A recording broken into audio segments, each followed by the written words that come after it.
और भगवान विष्णु की नाभि में से निकला कमल का फूल, कमल के फूल में से उत्पत्ति हुई है भगवान ब्रह्मा जी की।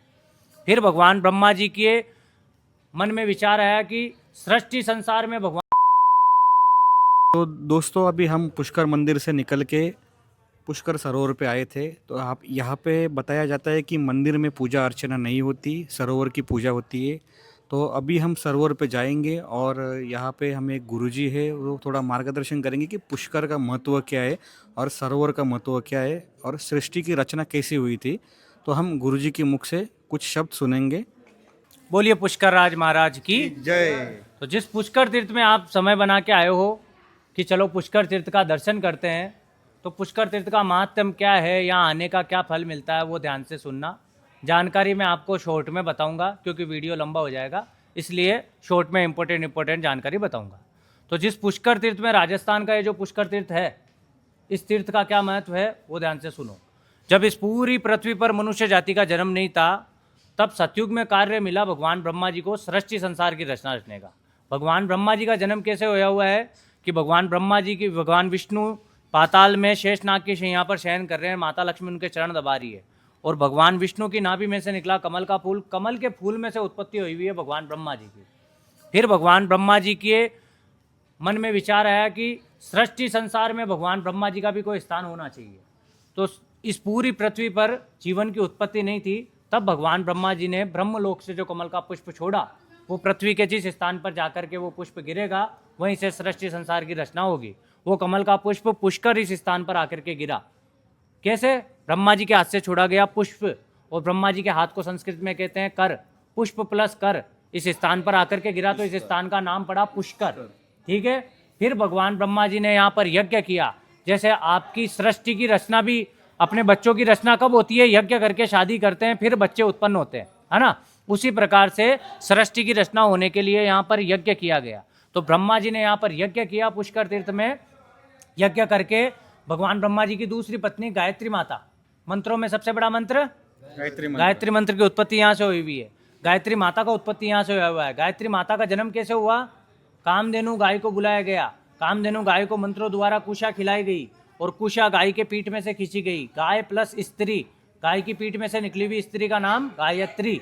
फिर भगवान ब्रह्मा जी ने गायत्री माता के साथ में यहाँ पर यज्ञ किया। कब?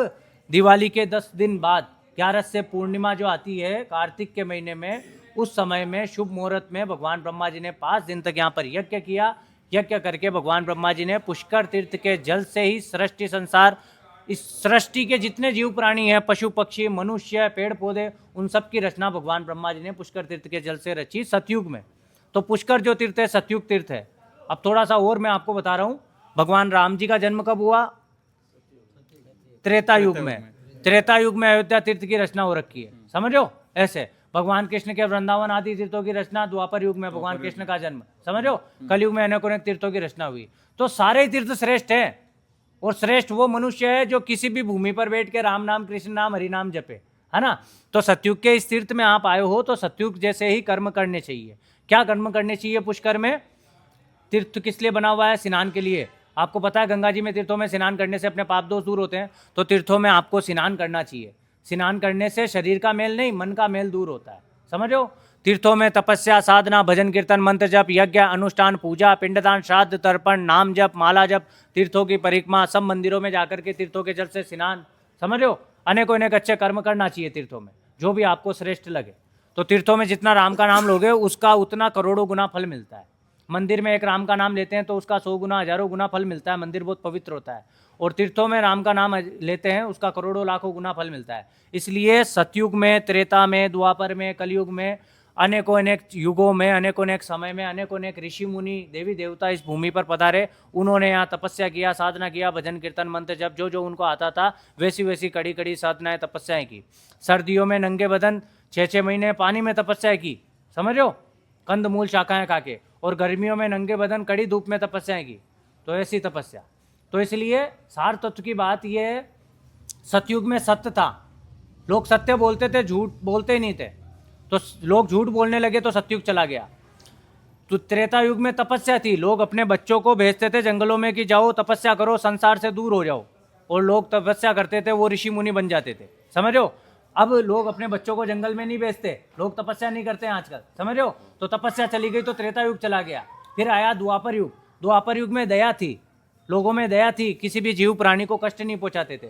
तो दया कैसे दूर हुई, यदुवंशी आपस में लड़ पड़े, एक दूसरे पर शस्त्र उठा लिए, तो दया खत्म हो गई, समझ रहे हो ऐसे। तो दया खत्म हो गई तो द्वापर युग चला गया, लास्ट कलयुग है। कलयुग में या तो राम का नाम या दान पुण्य, ये करना चाहिए, जितना जपो तपो उसका आपको फल मिलता है। तो अभी कलयुग चल रहा है, पुष्कर तीर्थ में आकर के यदि आप सतयुग जैसे कर्म करते हो तो ये सतयुग है। कलयुग किस में है, जुआ में, शराब में, वेश्यागमन में, खराब कार्यों में, तो वो कार्य करोगे तो वो कलयुग है।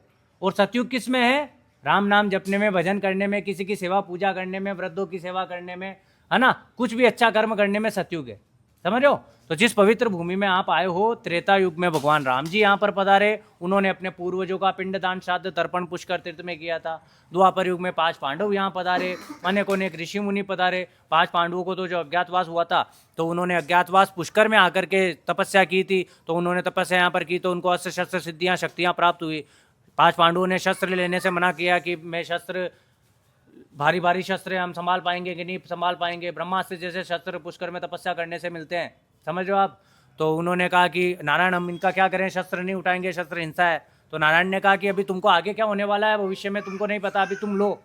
तो जब वो शस्त्र लिए तपस्या करने से यहाँ पर, तो फिर आगे महाभारत जब हुई, महाभारत में वो शस्त्र भी काम हुए। तो शास्त्र भी जरूरी है और शस्त्र भी जरूरी है।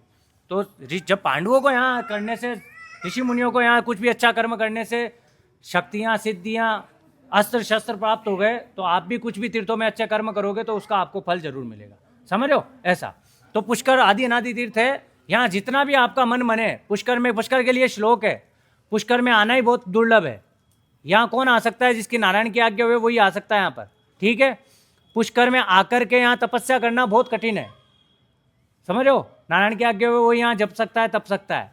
पुष्कर में पूरा जीवन भर जो आपका बच्चा है वो यहाँ रहना, तीर्थों का निवास करना, रोज ठाकुर जी के दर्शन करना, रोज तीर्थों में स्नान करना, रोज आरती सेवा पूजा, यहाँ अच्छे अच्छे कर्म करना, वो जीवन भर यहाँ करना बहुत मुश्किल है। जिसकी आज्ञा हुए वही कर सकता है। और पुष्कर में दान देना तो उससे भी ज़्यादा कठिन है।